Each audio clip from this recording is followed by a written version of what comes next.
Hi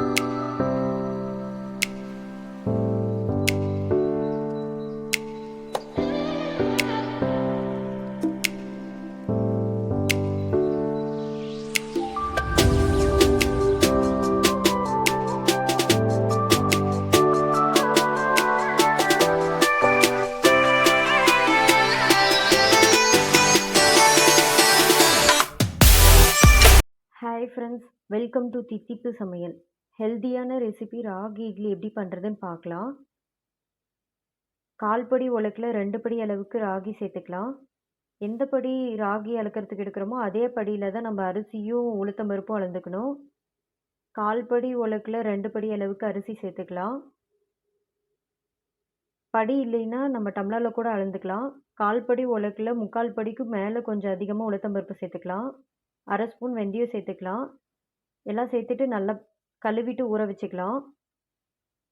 ragi மட்டும் 2-3 time நல்லா கழுவி எடுத்துக்கலாம். அப்போ தான் அது மேலே இருக்க தோல் போகும். நான் 8லேருந்து 9 மணி நேரம் நல்லா ஊற வச்சு எடுத்துக்கிறேன். நைட்லேருந்து காலையில் வரைக்கும் ஊறினா சரியாக இருக்கும். இப்போ உளுத்தம் பருப்பு கிரைண்டரில் அரைச்சி எடுத்துக்கலாம். நல்லா நைஸாக அரைச்சி எடுத்துக்கோங்க. இந்தளவுக்கு நல்லா நைஸாக அரைஞ்சிருக்கணும். இப்போ உளுத்தம் பருப்பு நல்லா அரைச்சாச்சு. நம்ம தனியாக ஒரு பாத்திரத்தில் எடுத்து வச்சுக்கலாம்.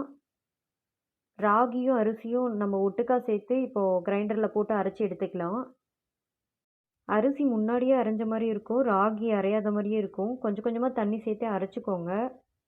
நல்லா இந்த பதத்துக்கு வர மாதிரி அரைச்சி எடுத்துக்கோங்க. ரொம்ப நைஸாக ஆட்டிட வேண்டாம்.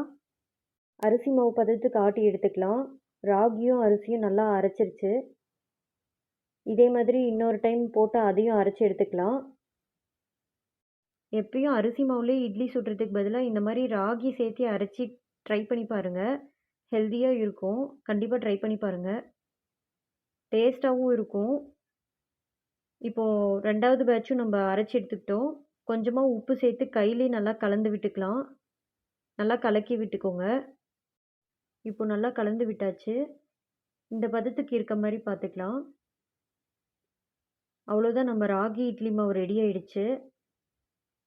இப்போ மூடி போட்டு மூடி வச்சுக்கலாம். மாவு நல்லா பொங்கி வந்திருக்கு. எனக்கு பொங்கி வரத்துக்கு 7 மணி நேரம் ஆச்சு.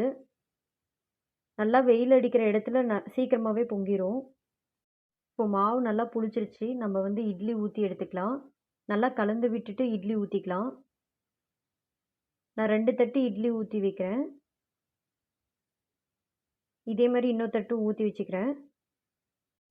ஒரு 10 நிமிஷம் நல்லா வேகட்டும்.